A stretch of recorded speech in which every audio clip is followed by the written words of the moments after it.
मिली digest में आपका इस्तकबाल है। मैं मुबारक उमरी।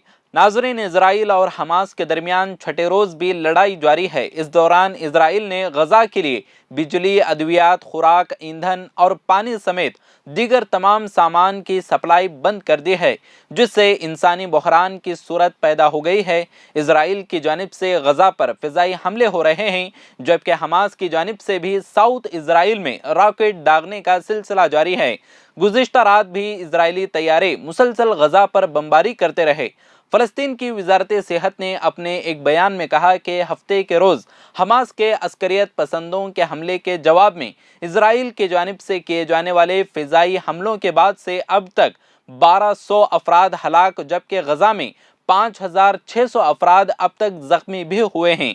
बयान के मुताबिक दोनों तरफ हलाकतों की मजमूई तादाद अब 2500 के करीब पहुंच गई है। इजराइल की फौज का कहना है कि गजा की पट्टी में उसके ताज़ा तरीन फ़िज़ाई हमलों का मकसद सुरंगों के उस नेटवर्क को तबाह करना है जो कई दहाइयों से हमास के ऑपरेशन सेंटर के तौर पर काम कर रहे हैं।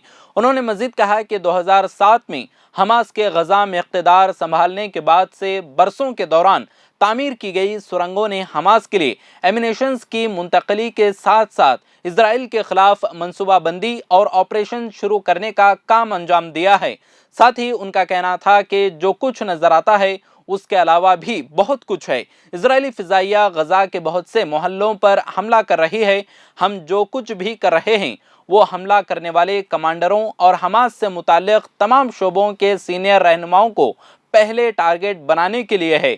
जो कुछ भी है, अगर उसका ताल्लुक हमास से है तो हम उस पर हमला कर रहे हैं। जबकि ज़मीनी हमले की तैयारी के लिए इजरायली फ़ौज भी गजा की सरहद के करीब जमा है। यूनाइटेड नेशंस का कहना है कि गजा में इजराइल के फ़िज़ाई हमलों के जारी रहने से अब तक 3,38,000 से ज़ायद अफराद बेघर हो चुके हैं। इजराइल ने गजा के लिए बिजली, अद्वियात, खुराक, ईंधन और पानी समेत दीगर सामान की सप्लाई बंद कर दी है, जिसकी वजह से गजा का वाहिद पावर स्टेशन भी बंद हो गया है। अस्पताल जख्मियों से भरे पड़े हैं, जबकि वहां बिजली नहीं है और अद्वियात की शदीद किल्लत है। इससे वहां बदतरीन किस्म की इंसानी बहरान की सूरत पैदा हो गई है। वहां इंतहाई ज़रूरी इमदाद और अद्वियात फराहम करने के लिए एक महफूज रास्ते की इजाज़त देने का मुतालबा भी बढ़ रहा है। अक़वाम मुत्तहिदा के सेक्रेटरी जनरल एंटोनियो गुटेरेस का कहना है कि इजरायली बमबारी और नाकाबंदी के दौरान गजा में खुराक, ईंधन और पानी की ज़रूरी सप्लाई को शहरियों तक पहुँचने की इजाज़त दी जानी चाहिए। फ़लस्तीन लिबरेशन ऑर्गेनाइजेशन की एग्जीक्यूटिव कमेटी के सेक्रेटरी जनरल हुसैन शेख के मुताबिक फ़लस्तीनी सदर महमूद अब्बास आज अमरीकी वज़ीर ख़ारिजा एंटोनी ब्लिंकन से मुलाकात करने वाले हैं। तवक्को है कि मिस्टर ब्लिंकन चंद घंटों बाद ही इजराइल और उसके शहरियों के साथ हिमायत के इजहार में तल अवीव पहुँचने वाले हैं।